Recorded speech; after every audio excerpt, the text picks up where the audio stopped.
సిగ్గు విద్యార్థుల జీవితాలతో చెలగాట మారుతున్న కాంగ్రెస్ ప్రభుత్వమా? విద్యార్థుల జీవితాలతో చెలగాట మారుతున్న కాంగ్రెస్ ప్రభుత్వమా? ఏఐపిఎస్యు ఆర్మూర్ డివిజన్ కమిటీ ఆధ్వర్యంలో ఏదైతే తెలంగాణ రాష్ట్ర ప్రభుత్వం నూతన ప్రభుత్వం కనీసం విద్యార్థుల గురించి పట్టించుకుంటుందని చెప్పేసి అనుకున్నాం. కానీ గత ప్రభుత్వం మాదిరిలాగానే ఈ ప్రభుత్వం కూడా పెండింగ్లో ఉన్నటువంటి స్కాలర్షిప్ ఫీజు రీయింబర్స్మెంట్ 7,500 కోట్ల రూపాయలకు పైగా ఈరోజు పెండింగ్లో ఉంది.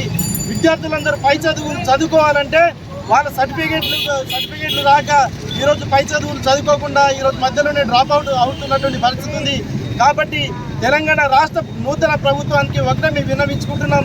పెండింగ్లో ఉన్నటువంటి 7,500 కోట్ల రూపాయలని వెంటనే రిలీజ్ చేయాలని చెప్పేసి ఈ కాంగ్రెస్ ప్రభుత్వాన్ని డిమాండ్ చేస్తూ ఉన్నాం. లేని పక్షంలో కాంగ్రెస్ ఎమ్మెల్యేలు, ఎంపీల, మంత్రుల ఇల్లులు ముట్టడికైనా వెనుకాడమని చెప్పేసి ఈ సందర్భంగా కాంగ్రెస్ ప్రభుత్వాన్ని హెచ్చరిస్తూ ఉన్నాం.